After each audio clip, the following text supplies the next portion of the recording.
স্বাগত জানাচ্ছি D news 24/7 বিনোদন নিউজে আপনাদের সাথে আছি আমি ফারজানা আক্তার অধরা। এখন দেখুন বিস্তারিত। ঢাবিতে সাকিব চঞ্চলদের ছবিতে জুতা নিক্ষেপ। শেখ মুজিবুর রহমানের মৃত্যুবার্ষিকীতে স্মরণ করে বেশ কয়েকজন সাংস্কৃতিক ও ক্রীড়া ব্যক্তিত্ব সামাজিক যোগাযোগ মাধ্যমে শোক ও শ্রদ্ধা জানিয়ে পোস্ট দেওয়ার এসব তারকাদের ছবিতে জুতা নিক্ষেপ করেছে বিক্ষুব্ধ ছাত্রজনতা।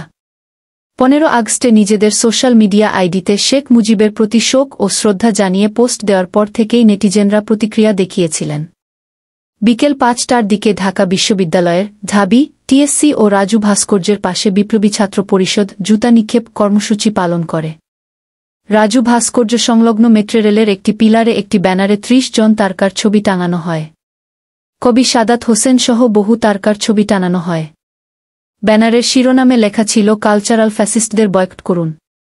ব্যানারে গায়ক লিঙ্কন, আর্টসেল, রাহুল আনন্দ, ক্রিকেটার ও সাবেক এমপি সাকিব আল হাসান, অভিনেতা শাকিব খান, চঞ্চল চৌধুরী, জয়া আহসান, মেহের আফরোজ শাওন, সুমি কায়সার, অরুণা বিশ্বাস, সাজু খাদেম, নাজিফা তুষি, মুমতাহিনা টয়া, পিয়া জান্নাতুল, সুনেরাহ বিনতে কামাল প্রমুখ। কর্মসূচি চলাকালে শেখ মুজিবুর রহমানের ছবিতেও জুতা নিক্ষেপ করা হয়।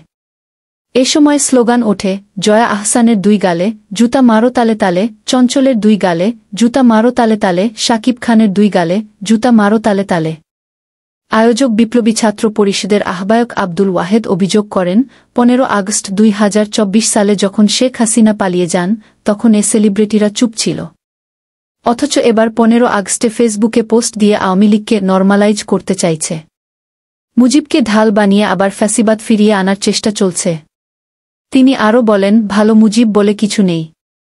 তাকে হত্যা না করলে আজকের গণতান্ত্রিক বাংলাদেশ পাওয়া যেত না।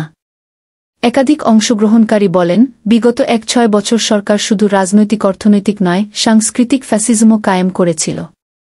জুলাইয়ের গণঅভ্যুত্থানে আমরা ফ্যাসিজমমুক্ত বাংলাদেশ পেয়েছি। অথচ কিছু সাংস্কৃতিক ব্যক্তিত্ব আবার সেই বাকশালী ও মুজিববাদী বয়ান ফিরিয়ে আনতে চাইছে। তাই আমরা প্রতিরোধ গড়ে তুলেছি।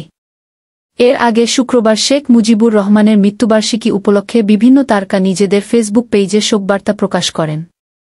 এ নিয়ে গুজব ছড়ায় যে তারা অভিনেত্রী মেহের আফরোজ শাওনের কাছ থেকে অর্থ নিয়ে এসব পোস্ট দিয়েছেন।